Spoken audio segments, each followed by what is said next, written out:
Hi hello ನಮಸ್ಕಾರ ಎಲ್ಲ ಪ್ರೀತಿಯ ಚಾಲಕ ಮಿತ್ರರಿಗೆ. ಸ್ನೇಹಿತರೆ, ಇವತ್ತಿನ ವಿಚಾರ ಬಂದು ಪರ್ಮಿಟ್. ಇದೊಂದು ಮಹಾ ದಂಧೆ.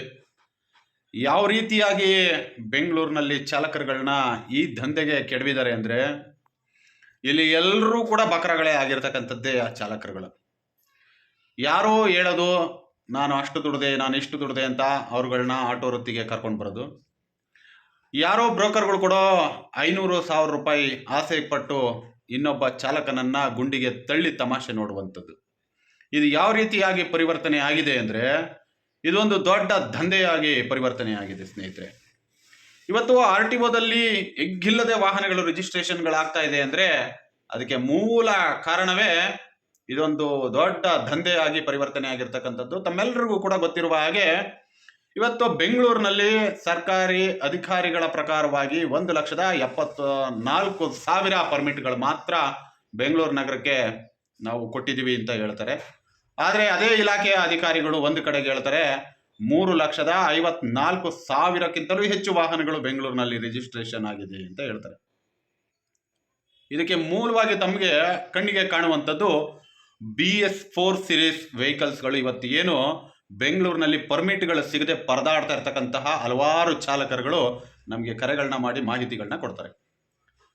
ಇವತ್ತು ತಾವೆಲ್ಲರೂ ಕೂಡ ಒಂದು ವಿಚಾರವನ್ನ ಅರ್ಥ ಮಾಡ್ಕೋಬೇಕು.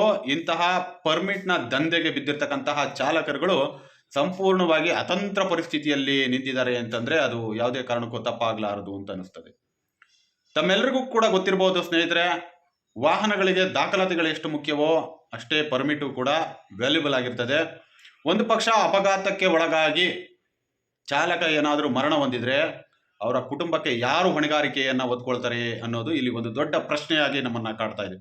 ಉದಾಹರಣೆಗೆ ತಮ್ಮೆಲ್ಲರಿಗೂ ಕೂಡ ಗೊತ್ತಿರುವ ಹಾಗೆ ಸ್ನೇಹಿತರೆ, ಅಪಘಾತದಲ್ಲಿ ಮರಣ ಹೊಂದಿದಾಗ RTO ಇಲಾಖೆ ಮತ್ತು ಪೊಲೀಸ್ ಇಲಾಖೆ, ಇನ್ಸೂರೆನ್ಸು, ಈ ಥರ ಹಲವಾರು FIR ಪ್ರತಿಯೊಂದನ್ನು ಕೂಡ ಸೂಕ್ಷ್ಮವಾಗಿ ಅಳೆಯುವಂತಹ ಇಲಾಖೆಗಳು ಇಂತಹ ಒಂದು ದೊಡ್ಡ ದಂಧೆಯನ್ನೇ ಕೂಡ ಕಂಟ್ರೋಲ್ ಮಾಡಕ್ ಆಗದೇ ಇರೋಷ್ಟು ಮಟ್ಟಕ್ಕೆ ತನ್ನ ವೈಫಲ್ಯತೆಯಲ್ಲಿ ಮೆರಿತಾ ಇದೆ ಅಂತಂದ್ರೆ ಅದು ಸಾರಿಗೆ ಇಲಾಖೆ ಅಂತಂದ್ರೆ ಯಾವುದೇ ಕಾರಣಕ್ಕೂ ತಪ್ಪಾಗಲಾರದು ಸ್ನೇಹಿತರೆ. ಯಾರಿಗಾದ್ರೂ ಒಬ್ಬರಿಗಾದ್ರೂ ಒಂದು ಎಥಿಕ್ಸ್ ಇಟ್ಕೊಂಡು ಸಾರಿಗೆ ಇಲಾಖೆಯಲ್ಲಿ ನನಗೆ ಅನ್ನ ಕೊಟ್ಟಿದೆ ಈ ಇಲಾಖೆ, ನನಗೆ ಕೆಲಸ ಕೊಟ್ಟಿದೆ, ನನ್ನ ಜೀವನ ಕಟ್ಟಿದೆ ಅನ್ನುವಂಥ ಒಬ್ಬ ಆಫೀಸರ್ ಇದ್ರೆ ತೋರಿಸ್ಬಿಟ್ರಿ ಸಾರಿಗೆ ಇಲಾಖೆ ಒಳಗಡೆ. ಎಲ್ಲರೂ ಬೆಳಗ್ಗೆ ಎದ್ದು ಬಂದ್ರೆ ಬರೀ ದಂಧೆ ದಂಧೆ ದಂಧೆ, ನನಗೆಷ್ಟು ಸಿಕ್ತು ನಿನಗೆಷ್ಟು ಸಿಕ್ತು ಅನ್ನೋರೆ ಬಂದು ಇವತ್ತು ಇಡೀ ಇಲಾಖೆಯನ್ನೇ ಕೆಟ್ಟು ಕೆರ ಹಿಡಿಸ್ಬಿಟ್ಟಿದ್ದಾರೆ ಅಂದ್ರೆ ಯಾವುದೇ ಕಾರಣಕ್ಕೂ ತಪ್ಪಾಗಲಾರದು ಅಂತ ಅನಿಸ್ತದೆ ಸ್ನೇಹಿತರೆ. ನೀವೇನ್ ಮಾಡ್ತಿರೋ ಬಿಡ್ತಿರೋ ನಮ್ಗಂತೂ ಗೊತ್ತಿಲ್ಲ. BS4 ಸೀರೀಸ್ನ ವೆಹಿಕಲ್ಸ್ಗಳು ಮತ್ತು ಇವತ್ತು ಏನ್ ರಿಜಿಸ್ಟ್ರೇಷನ್ ಆಗ್ತಾ ಇದೆ, ಇವಾಗ ರಿಜಿಸ್ಟ್ರೇಷನ್ ಆಗ್ತಾ ಇರುವ ವಾಹನಗಳಿಗೂ ಕೂಡ ಸರಿಸುಮಾರು 1 ವರ್ಷ ಆದ್ರೂ ಕೂಡ ಪರ್ಮಿಟ್ಗಳು ಸಿಗ್ತಾ ಇಲ್ಲ ಅಂದ್ರೆ ನೀವು ಒಂದು ಸುಮ್ಮನೆ ಊಹೆ ಮಾಡ್ಕೊಳ್ಳಿ ಕೂತ್ಕೊಂಡು ಯಾವ ಲೆಕ್ಕಾಚಾರಕ್ಕೆ ಇದು ದಂಧೆಯಾಗಿ ಪರಿವರ್ತನೆ ಆಗಿದೆ ಅಂತ. ಸರ್ಕಾರ ಹೇಳುತ್ತೆ 500 ರೂಪಾಯಿ ಕೊಟ್ಬಿಟ್ರೆ ನಿಮ್ಗೆ ಪರ್ಮಿಟ್ ಕೊಡ್ತೀವಿ ಅಂತ. ಅದೇ 500 ರೂಪಾಯಿ ಪರ್ಮಿಟ್ ಇವತ್ತು ಮಾರ್ಕೆಟ್ ಅಲ್ಲಿ 5,000 ರೂಪಾಯಿಗೆ ಸೇಲ್ ಆಗ್ತಾ ಇದೆ ಅಂದ್ರೆ ಇದನ್ನ ದಂಧೆ ಅಂದೆ ಇನ್ನೇನು ವ್ಯಾಪಾರ ಅನ್ನಕ್ ಬರುತ್ತಾ? ಇದನ್ನ ದಂಧೆ ಅಂದಲ್ಲೇ ವ್ಯಾಪಾರ ಅನ್ನಕ್ ಬರುತ್ತಾ ಹೇಳಿ ನೋಡೋಣ.